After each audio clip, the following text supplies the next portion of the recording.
අපි මේ ජීවිතේට අපිට මුණ ගැහිච්චි ලාභේ තමයි අපි මේ ඔක්කොම පින්කම් කරන්නේ අපට සත්පුරුෂයා මුණ ගැහුණු නිසා. මේ ලෝකේ මුණ ගැහින් අතරේ යම් දුර්ලභම මුණ ගැහිමක් ඇද්ද? ඒක දැක්කේ සියල්ලම අවබෝධ කරපු සම්මා සම්බුදුරජාණන් වහන්සේ. අපි හමුවීන් ලැබීන් මුණ ගැහින් ගොඩක් වෙලාවට මයින්නේ වැරදි දැනේ.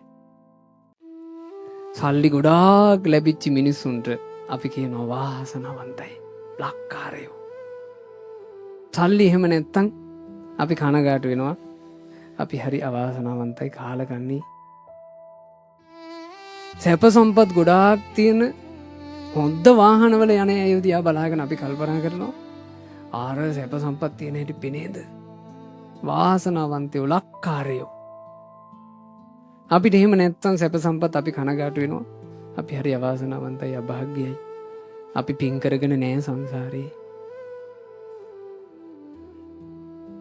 මං අහනවා එලකින් ප්‍රශ්නයක්.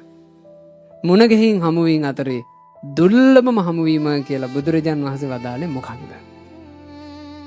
මොකක්ද? බාහිර අංගයක් විදිහට මාහෙනෙනේ යමෙකුට මුණ ගැහෙන හමු වෙන වටිනාම දෙය කල්යාණ මිත්‍රයා මුණ ගැහිමයි.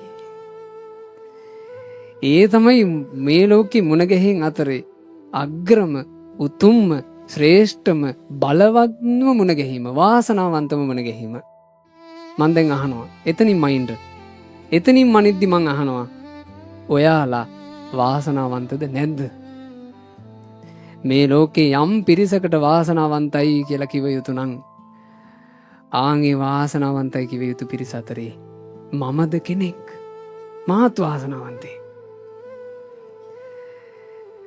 ඒ වාසනාව සුළු පටු එකක් නෙමෙයි. මිනිසෙකුට එහෙම වාසනාවන්තයෝ හම්බ වෙනවා කියන එක අති දුර්ලභයි.